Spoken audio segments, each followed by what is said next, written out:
Bienvenue dans ce premier webinaire du groupe Early Career de l'Institut de psychiatrie. Nous allons avoir deux interventions. Je vais assurer une première intervention, un point épistémologique sur la crise de la reproductibilité, qui durera environ 15-20 minutes. Et ensuite, Jérôme Jeanblanc nous fera une présentation sur la modélisation animale des troubles de l'usage d'alcool et comorbidités associées. Donc, je commence tout de suite par un point épistémologie consacré donc à la crise de la reproductibilité. Quand on parle de crise de la reproductibilité, on parle du fait que des résultats obtenus par des chercheurs et publiés dans un article scientifique ne soient pas reproductibles par d'autres chercheurs. Je vais m'attacher à examiner cette définition presque mot par mot pour déployer les différents aspects de cette crise qui affecte la science. Mais en premier lieu, je dois définir ce qu'est la science. Je vais me contenter d'une définition un peu large, un peu floue, mais qui devrait suffire pour notre contexte. Je précise d'abord que je parle de la science comme activité humaine, pas comme un ensemble de connaissances produites par cette activité. Donc l'objectif de la science est d'étudier un domaine du réel et de produire à propos de ce domaine des assertions qui sont argumentées d'une manière telle que d'autres personnes étudiant le même domaine du réel parviendraient aux mêmes conceptions. Je n'aborderai pas la question du rapport des propositions scientifiques au réel qu'elles concernent. C'est la question complexe de la vérité qui mériterait des développements hors de notre propos. Je m'attache plutôt à la manière dont la science s'élève au-dessus de l'opinion, de l'avis subjectif, pour viser une certaine forme d'objectivité. Une connaissance est objective dans la mesure où le chemin qui y mène peut être reproduit par d'autres. C'est cette notion de résultat reproductible qu'il nous faut donc maintenant aborder. Quand on parle de science et de reproductibilité, l'image qui peut nous venir immédiatement en tête est celle du physicien en train de mener une expérience scientifique qu'un autre physicien pourrait ou pas reproduire. Cette image ne me semble pas fausse, et l'expérience est bien un outil essentiel de l'arsenal méthodologique scientifique. Mais pour ne pas écarter du domaine de la science la théorie de l'évolution ou celle du Big Bang, on ne peut réduire le domaine des résultats scientifiques à ceux obtenus au terme d'une expérience de laboratoire. Dès lors, quelle reproductibilité est envisageable? Qu'est-ce que des résultats reproductibles? Nous retournons immédiatement au laboratoire avec la norme ISO 35341 qui définit la reproductibilité comme fidélité sous les conditions de reproductibilité, c'est-à-dire des conditions où les résultats d'essai sont obtenus avec la même méthode sur des individus d'essai identiques dans différents laboratoires avec différents opérateurs et utilisant des équipements différents. Par fidélité, il faut comprendre identité aux erreurs aléatoires près. La norme ISO parle d'étroitesse d'accord entre des résultats indépendants. Cette définition distingue la reproductibilité de la répétabilité, c'est-à-dire la même méthode sur des individus d'essai identiques dans le même laboratoire, par le même opérateur, utilisant le même équipement et pendant un court intervalle de temps. Si l'intervalle de temps est plus long, on parlera plutôt de fidélité test-retest. Mais arrêtons-nous à l'expression d'individus d'essai identiques. À mesure qu'on s'élève dans la pyramide de la complexité, des quarks et des électrons aux atomes, aux molécules, aux cellules, aux organismes et aux organismes conscients, l'objectif d'individus d'essai identiques est de plus en plus problématique, et celui de fidélité des résultats aussi. Faut-il pour autant abandonner l'idéal de reproductibilité à la physique fondamentale? Si l'on s'en tient à la norme ISO, sans doute. Mais si nous revenons à la définition liminaire que j'ai proposée de la science, et son flou est ici bien utile, je parlais de parvenir aux mêmes conceptions. Supposons une étude scientifique qui établit une corrélation entre deux variables. Si je reproduis cette étude et que je retrouve une corrélation d'un sens et d'une intensité proche entre ces deux variables, je n'aurai pas produit les mêmes résultats, mais j'aurai la même interprétation concernant le lien entre les deux variables. Certains adoptent ce point de vue et parlent ici de réplication et évoquent donc une crise de la réplication. Mettons que nous cherchions d'abord donc à répliquer des résultats. Nous devons d'abord savoir comment ils ont été obtenus. Le prérequis minimal pour répliquer des résultats est d'appliquer le même protocole de production ou de recueil des données, ce qui suppose une connaissance précise de ce protocole. La taille d'un article scientifique permet d'indiquer quel protocole a été utilisé, mais pas forcément de le décrire dans le dernier détail. D'autre part, quand bien même on le souhaiterait, un protocole met en jeu des savoir-faire, je pense à l'utilisation d'instruments dans une expérience de physique, ou à la manière de faire passer un questionnaire dans les sciences humaines et sociales, qui ont été acquis avec l'expérience ou par transmission entre générations de chercheurs. Ces savoir-faire ne sont pas toujours conscients, et même s'ils le sont, ils ne sont pas toujours faciles à décrire. Une fois les données produites ou recueillies, il s'agit ensuite d'appliquer les mêmes traitements aux données. Une première étape de ce traitement, classiquement, est le nettoyage des données. On va éventuellement écarter des données aberrantes, ou plutôt, devrait-on dire, des données qu'on croit savoir aberrantes, ce dont on juge à partir de notre connaissance générale du domaine. On peut supprimer des cas qui présentent des données manquantes en faisant l'hypothèse que ça n'introduira pas de biais dans nos résultats. Une deuxième étape de traitement est l'analyse des données. Au cours de cette analyse, on va éventuellement établir des classes d'équivalence entre des cas qu'on juge similaires et dont les différences n'apparaîtront plus une fois qu'ils auront été agrégés. On va également recourir à des outils scientifiques qu'on n'a pas forgés soi-même, par exemple des outils méthodologiques et des outils mathématiques, notamment statistiques, sur lesquels on s'appuie parce que leur valeur est reconnue au sein de la communauté scientifique. On peut penser ici à la méthodologie d'une étude clinique et aux outils statistiques censés permettre d'établir la preuve, comme l'hypothèse nulle, le risque alpha, le risque bêta, la p-value. Ces traitements des données, de nos jours, se présentent généralement sous forme de documents computationnels. Je pense par exemple au Notebook Air ou Python, de même que les données se présentent sous forme numérique.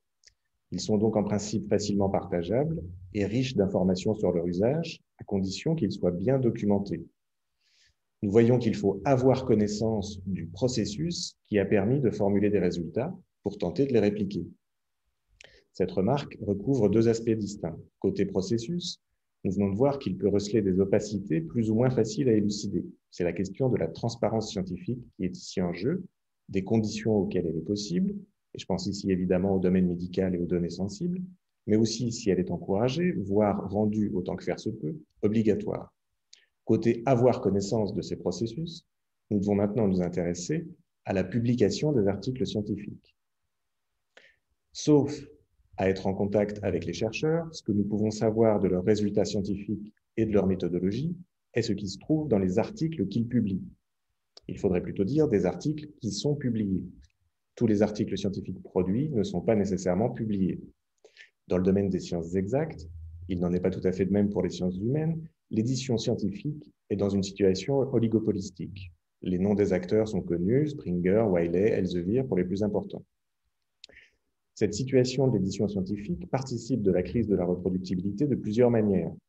Par le privilège accordé aux études originales et la faible incitation à faire des études qui en répliquent d'autres, par le refus des articles qui aboutissent à un résultat négatif, lorsque l'hypothèse au départ de la recherche a été infirmée.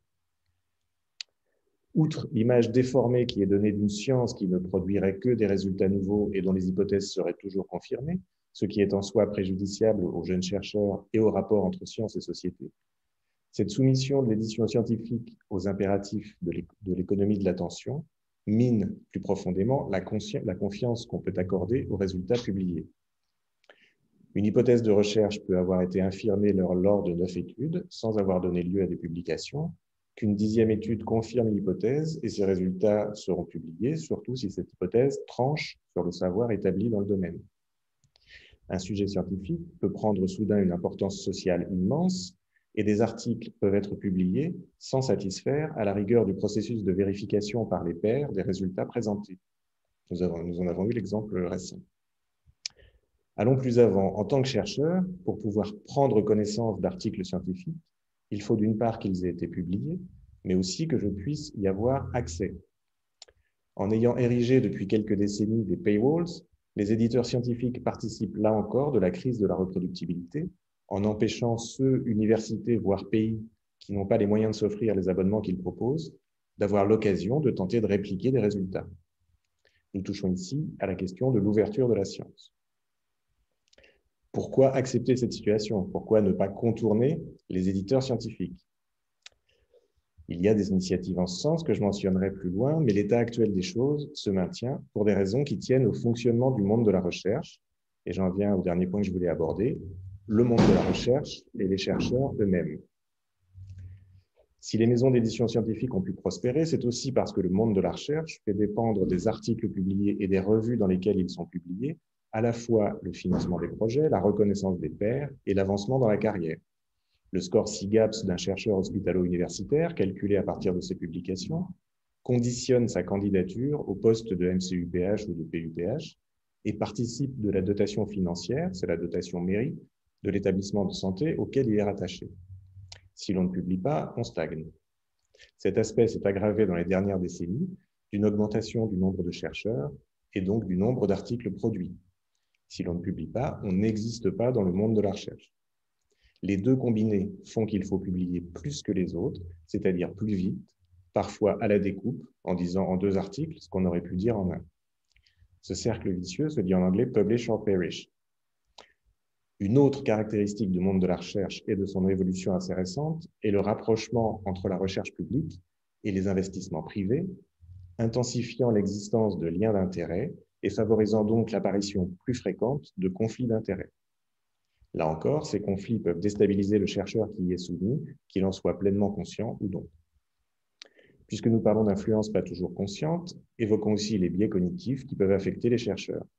Stéréotypes, préjugés, effets de soumission au groupe, pour ceux qui sont partagés avec les non-scientifiques, mais aussi, par exemple, effets de primauté ou de récence, qui surévaluent l'importance des premières ou des dernières observations effectuées, ou encore biais de confirmation. La liste est longue.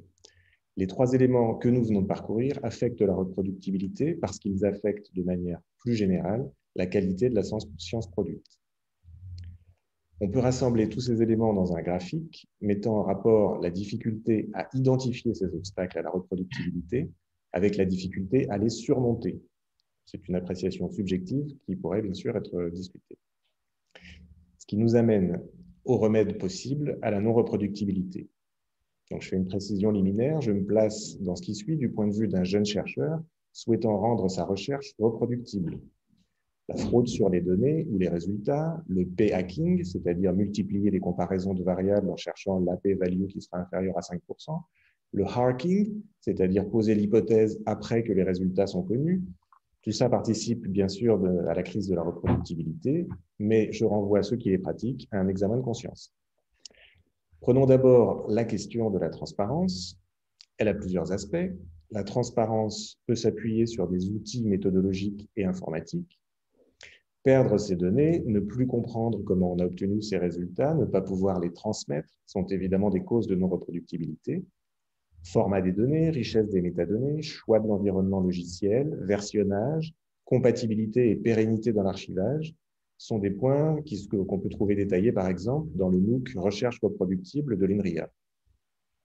Concernant les données et leur partage, le travail sur les données est de plus en plus valorisé en lui-même et peut donner lieu à des data papers. Le principe de l'ouverture des données s'énonce simplement, ouvrir autant que possible, fermer autant que nécessaire. Le mettre en œuvre peut s'avérer plus délicat. Cette ouverture raisonnée des données est également l'objectif de la RGPD de 2018, qui vise un équilibre entre protection des données et système économique de plus en plus basé sur celle-ci. Concernant la méthodologie, le préenregistrement d'une étude permet d'annoncer à l'avance son hypothèse de travail. La transparence permet aussi de dissuader la fraude ou de la rendre plus facilement repérable. C'est le moment de citer le blog Retraction Watch, qui publie et analyse les rétractations d'articles scientifiques. Et plus proche de nous, le blog rédactionmédicale.fr d'Hervé Maisonneuve. Je mets à part les outils mathématiques et notamment statistiques que les chercheurs utilisent. Leur autorité est extrêmement difficile à remettre en cause par le chercheur. En revanche, il est facile de montrer comment, dans un contexte éditorial où les articles traitant d'hypothèses non vérifiées sont pas ou peu publiés, on peut atteindre, même avec un risque alpha standard de 5% et une puissance statistique de 80%, une proportion de plus de 30% d'articles publiés présentant des résultats faux. Ces chiffres sont cohérents avec ce qu'on trouve dans la littérature sur les tentatives de reproduction d'études. Bon, la question de la p-value mériterait une séance à elle seule, peut-être une des prochaines séances. Prenons ensuite la question de l'économie de la publication. On peut archiver ces préprints en open access sur des dépôts comme HAL, archive.org ou medRxiv, bioarchive, voire ces postprints en respectant une période d'embargo. Ces dépôts doivent être distingués des réseaux sociaux universitaires type academia.edu ou researchgate.net, qui sont des plateformes privées récupérant des données et n'ayant pas d'engagement à la pérennité. On peut aussi éventuellement publier en open access, ce qui suppose de payer les maisons d'édition. C'est un sujet en soi. Il est à noter que l'open access est encouragé au niveau national par l'ANR, au niveau européen avec le programme H2020 et le plan S. Venons enfin au monde de la recherche et aux chercheurs. Sur le monde de la recherche, la manière dont il est structuré, ce qui fait qu'on y est honoré et la façon dont cela peut affecter la qualité de la recherche, je propose de se tourner vers la fiction. Les plus lacaniens pourront lire l'ouvrage de Hub Zwart, Tales of Research Misconduct, A Lacanian Diagnostics of Integrity Challenges in Science Novels, ou lire les science novels, les fictions scientifiques, dont il parle, par exemple Le dilemme de Cantor de Carl Djerassi sur le carriérisme, ou Intuition d'Allegra Goodman sur les intrigues de labo. Sur l'accélération des publications et la pression que subissent les chercheurs, on peut signaler le mouvement Slow Science, initié en 2010 par des chercheurs anonymes qui ont publié un court manifeste affirmant en substance qu'ils ne s'opposent pas à une science qui se fait plus vite, à l'augmentation du volume des publications, à la spécialisation, aux attentes sociales vis-à-vis de la science, mais que la science demande du temps. Quant aux biais qui peuvent affecter les chercheurs, la première étape est de s'y intéresser et d'apprendre à les reconnaître en soi. Le principe général qui s'applique bien aux biais de confirmation pourrait être de penser contre soi. Toutes les questions que nous avons abordées au départ ont révélé un double fond. La reproductibilité nous a amené à la réplication et donc à la nécessaire interprétation de données qui ne parlent pas d'elles-mêmes. Les résultats obtenus par un chercheur sont l'aboutissement d'une succession d'étapes dont la transparence nous importe. La publication pose la question de l'accès aux données de la recherche et au-delà de l'ouverture de la science. Finalement, parler de crise de la reproductibilité est un joli euphémisme. C'est d'une crise de la méthodologie scientifique, du monde de la recherche et de la place de la science dans la société qu'il faudrait plutôt parler. Mais pour ne pas vous laisser sur cette note pessimiste, je voudrais finir par une citation du philosophe des sciences Karl Popper, tirée de son ouvrage Logique de la découverte scientifique, sur le rapport entre l'empirique et la théorie. La base empirique de la science objective ne comporte donc rien d'absolu. La science ne repose pas sur une base rocheuse. La structure audacieuse de ces théories s'édifie en quelque sorte sur un marécage. Elle est comme une construction bâtie sur pilotis. Les pilotis sont enfoncés dans le marécage, mais pas jusqu'à la rencontre de quelques bases naturelles ou données. Et lorsque nous cessons d'essayer de les enfoncer davantage, ce n'est pas parce que nous avons atteint un terrain ferme. Nous nous arrêtons tout simplement parce que nous sommes convaincus qu'ils sont assez solides pour supporter l'édifice, du moins provisoirement. J'espère que ce tableau des théories scientifiques, édifice fragile et provisoire bâti sur des marécages, convertira le pessimisme que j'ai pu générer en inquiétude vivifiante. Dans le temps qui m'était imparti, j'ai choisi de ne pas accumuler de chiffres ni de références bibliographiques. Un point de départ pour la bibliographie est l'article de 2005 de Ioannidis, Why Most Published Research Findings Are False, dans PLOS. Et pour voir ce qui se passe quand on cherche à reproduire 100 études de psychologie, on peut se tourner vers le Reproducibility Project Psychology du Center for Open Science. Je vous remercie de votre attention et à moins qu'il n'y ait quelques questions, je vais laisser la parole à Jérôme. Merci.